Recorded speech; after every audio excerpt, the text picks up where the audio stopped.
Mic check. 1, 2, 3, 4, 5. I'll keep talking if anybody needs a check, check. 1, 2, 3, 4, 5. Mic check. 1, 2. I'm a little shorter than most people. 1, 2, 3, 4, 5. Check, check. Mic check. 1, 2, 3, 4, 5. Check, check. 1, 2.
This is a tragic day for the Texas Department of Public Safety. I have with me right now our regional director, Gerald Brown. He is going to come up and then offer a few remarks, and then we'll give more details about what happened. So I'm going to turn it over to Regional Director Gerald Brown. Good afternoon. Thank you all for being here today. This is such a tragic event. Sometime this morning around 10:30 time frame, we had an 18-wheeler that ran through our driver's license / highway patrol office, which is directly across the street from here. Yes, ma'am. So we had an 18-wheeler that ran through our driver's license office that's directly across the street from here. What we know is that we had several people injured as a result of this accident, as a result of this incident. The driver was being followed. He had stolen an 18-wheeler earlier. Justin's going to get into all that, so I won't get into those details. He was being chased by a deputy, and he ran into our building. We have several people that were injured, and one is deceased at this time. Again, Justin will get into all those.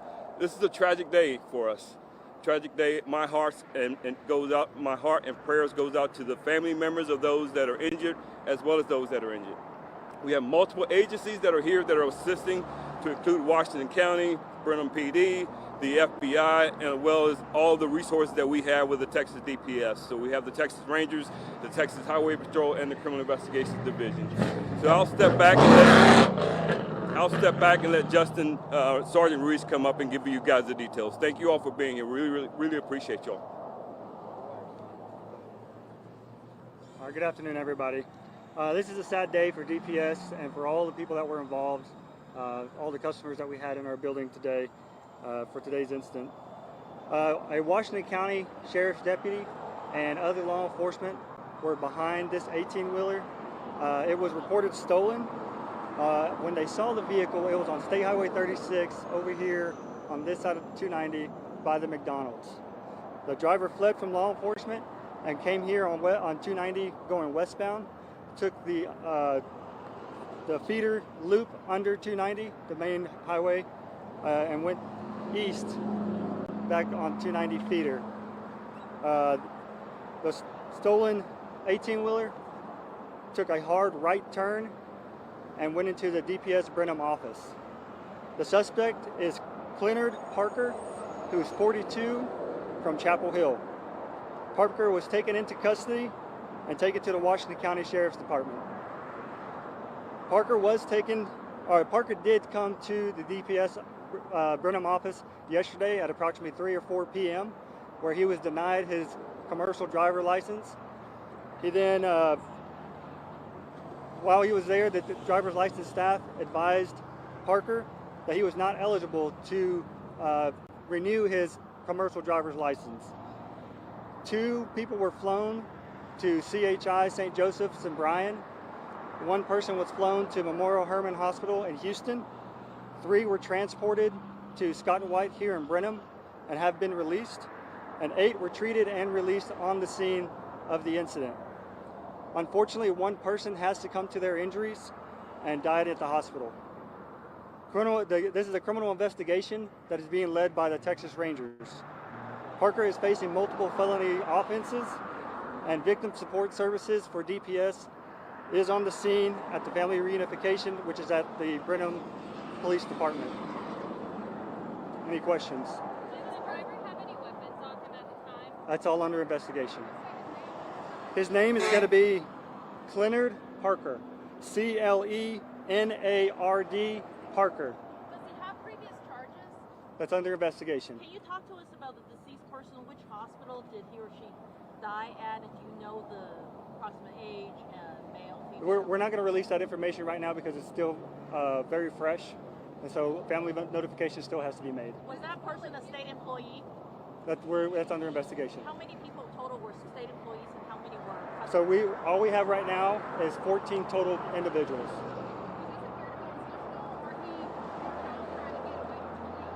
That's all under investigation. Still very active. Can you repeat your question? No, there was no resist. Could you describe how he was arrested? He was taken out of the 18-wheeler and taken into custody by several officers. When he was denied that CDO, were there any threats to return, and were there any precautions taken maybe at the office? That's still under investigation. We're pulling all the information that we can. So I'm assuming that there's dash cam video of the chase as well as a DPS. When and how would you release that video? That's all going to be released through a public information request. Why was he denied the CDL? That's all under investigation. You don't know why he was denied? No, we're still trying to get all that information. It's very fresh, so we're still trying to get as much information as we can. Do you know approximately how many people were actually inside the building or in the surroundings? That was going to be the 14 people. So all 14 people who were injured, or 13 injured and 1 deceased, were the totality of people who were Yes, inside? all the people inside. Were there people in there who were not injured, who were just present? So the 8 that I said that got checked on scene, that was everybody that was still there that didn't want to go to the hospital. So that's going to include all the people that were there. Now, did 18 yet? What's that? Who owns it? We're still trying to figure that out. Now, the 18-wheeler looks like it went into the building. Did he drive out and grab it back in, or why is the 18-wheeler outside? Yeah, he went into the vehicle, or went into the building, and did come back out. Could you describe the building? We can see the entrance. What is That is the front door where the driver's license office is at. how far back did it go? I'm not. It's unsure right now. We're still trying to figure all that out. And so that front door, Sergeant, that's a waiting area where people who are, waiting for the driver's Correct. license and that kind of thing? Correct. Yeah, that's what the waiting area and where the driver's license desks are at. Gotcha. So were any officers, just trying to get an idea of exactly how far into the building Correct. did the truck make it inside? Did it make it past the lobby into office areas? That's all still under investigation. There are several offices behind that driver's license waiting area, so we're still trying to figure all that out. So out of Suspect suffered injuries in the process? The suspect did not suffer any injuries. So there were 14 people, just to clarify, 14 people total. 14 total. 8 people checked out, 1 person deceased, everybody else went to the hospital. Everybody some went to capacity? hospitals. Yes. Okay. And then of the 14, how many were civilians and how many were state? We're still trying to figure all that out. Now, did he drive out of the building now? What's that? Who has actual custody of him right now? Washington County Sheriff's Department. He's in jail over there.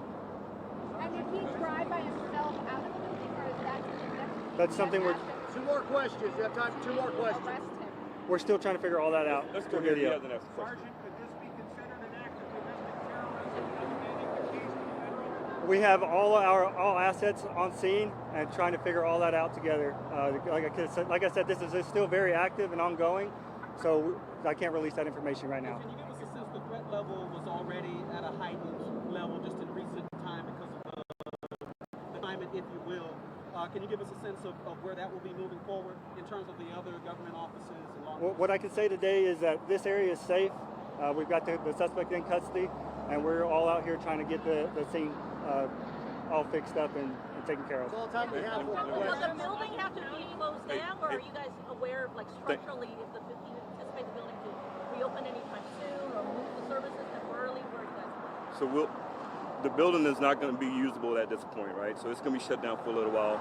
For all of our customers that has appointments and plan to come here for a driver's license, please go to our DPS website to see where you can go to get a driver's license. So what we can tell you right now is what we've already told you. This is an active investigation, and as soon as we know more, we will surely share it with you. We want to be transparent with you, and as soon as we are able to show any videos, any of those things of that nature, we will, through our public information office, you can get that information. But as of right now, it's an active investigation. So that's going to be all the questions. We're going to allow the senator to come up. You want to come introduce the senator? Can you give us his date of birth, though, real quick? I think he gave that to you already. I'm sorry. You didn't give it? You can give it to him.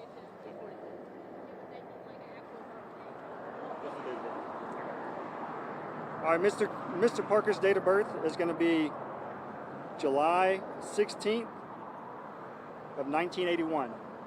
July 16th of 1981.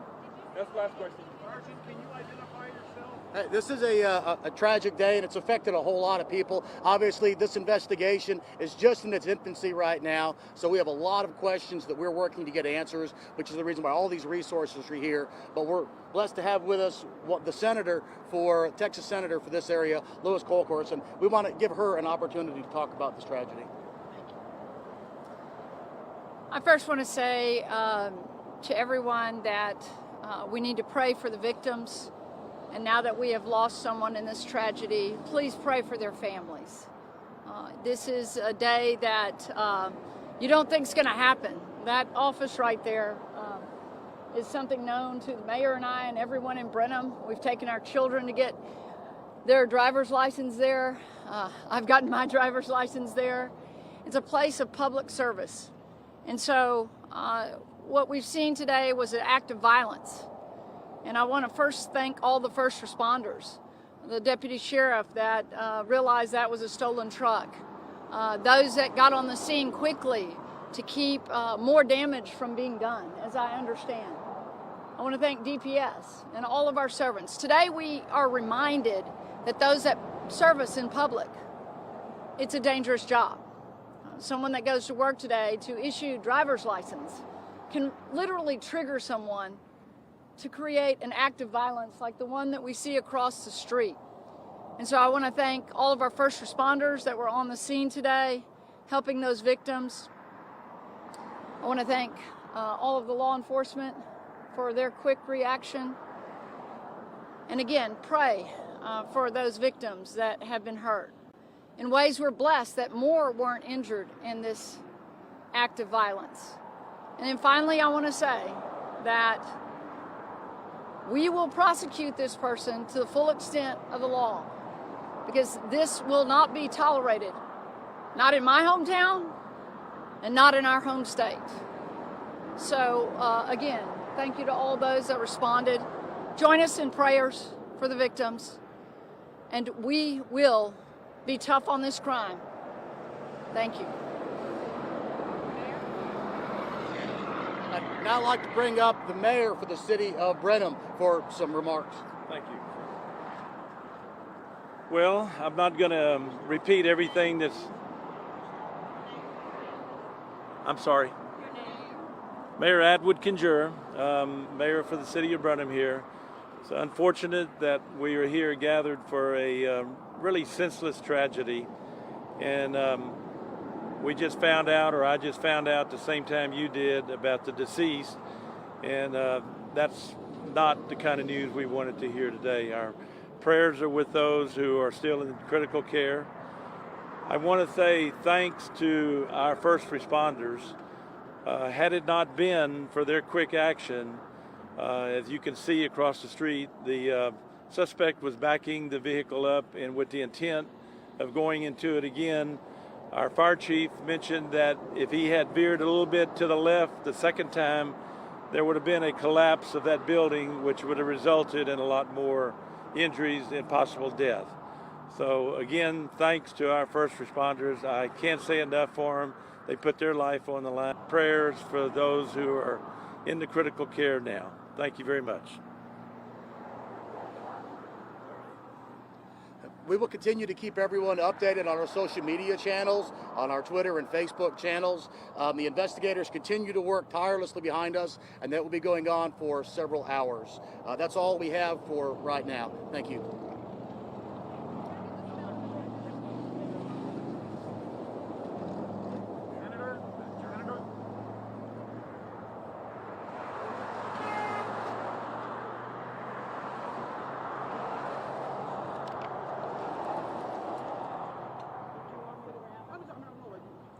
You think just him saying that the building could have come out? Yes, come on.